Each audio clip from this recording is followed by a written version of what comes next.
Tim, tell me this, right? Riddle me this. We've all been watching this political game for so long.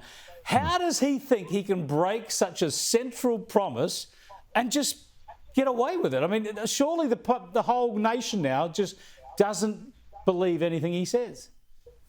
The key word in what you're talking about, Chris, is central. And we all remember, John Howard talking about core and non-core promises. But that's, he was made fun of. But all politicians act by that. They all have their core and non-core promises. Yeah. Albo's promise is as core can be. He repeated many times during the election campaign and afterwards, no plans to change. There must have been plans to change a long time ago, because you can't institute an alteration to a policy of this magnitude without there having been a long-term plan. It's not like, you just wake up one night and think, oh, let's watch some Netflix. This was planned a long time out, and everyone knows he's lying like a clown about it.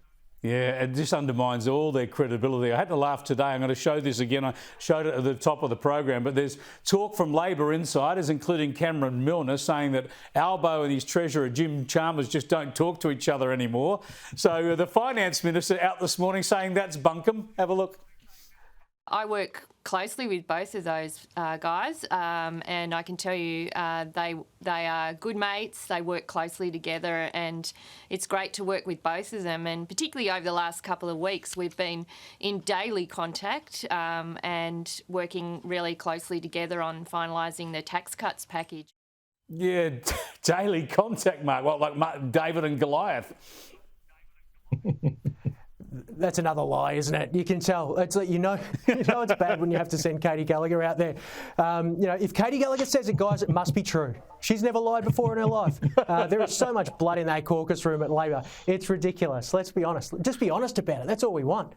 Well, this is the point, Tim. We got the broken promise, but Katie Gallagher's already been exposed for telling untruths when it came to the Brittany Higgins affair. So if she says these two are getting on like a house on fire, we presume that they're just at each other's throats. Well, we've got to think about the strategy here. It could be that Katie isn't telling an untruth at all. It could be, however, that both Jim Chalmers and the Prime Minister are talking through her. You tell the Prime Minister that, and then let's come back. Here's an alternative plan.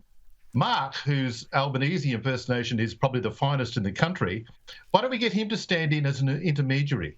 He can do the Albo voice. He can talk to Chalmers. He can talk to the country. He does every week on YouTube, and we can expand his role a little bit. And he can be the real Albo. That's the problem, Mark. Nothing you say in that Albo voice again will ever be believed.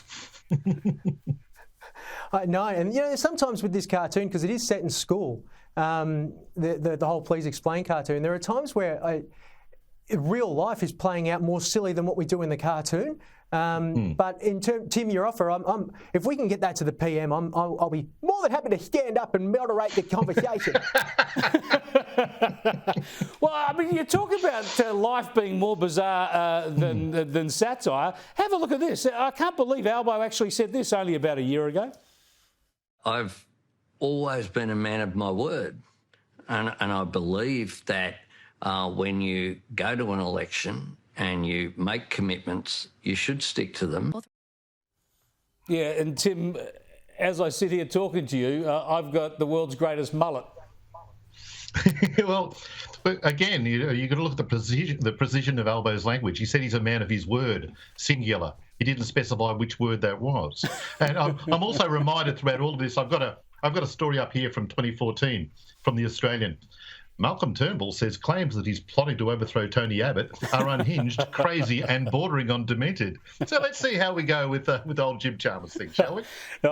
Now, I'll tell you what, I got to rip through these Johannes Leak cartoons again with you guys and show you what he's got planned tomorrow, because what he's done with this Voice Treaty Truth T-shirt has been brilliant. That's when Treaty and Truth get cut off, and then the next cartoon he's got the Treaty and Truth sewn back on for a different audience, and then in the next iteration we see that the voice is gone because he lost the referendum. He's only got Treaty and Truth left, and then of course when he broke his promise, there goes Truth, and he's only left with Treaty. So I was wondering where Johannes was going to go with all of this, and he's given us a sneak preview of tomorrow's cartoon, and here it is. He's got Albo in the treaty tank top saying, we have plans to change negative gearing. And the other one says, we have no plans to change negative gearing. And this is the trouble with deep fakes. You know, this is AI-generated disinformation. We just don't know which one is the fake. Would you like to hazard a guess, Mark? Oh, bravo, Johannes! You've done it again, mate. That is so good. You know what's good art like that when it happens, when it inspires like a jealousy and envy in another creator, and that's one it's got me riled up. Well, the thing is, though, Tim, the whole country now wants a treaty, because if Albo rules out a treaty, Johannes is going to have to draw him naked. Yeah, it looks like Johannes has got a separate, like a side gig over at Channel 9 doing their Photoshop work, because didn't they produce some clothing during the week, Albo style? Like they suddenly produced a bit of a midriff action. They're just copying Johannes. You're spot on. I'm going to be just a bit of an alert to look at Hannes's paycheck at the moment. He's getting it from all sides at the moment. He's terrific. He's doing the graphics at Channel 9. Brilliant stuff.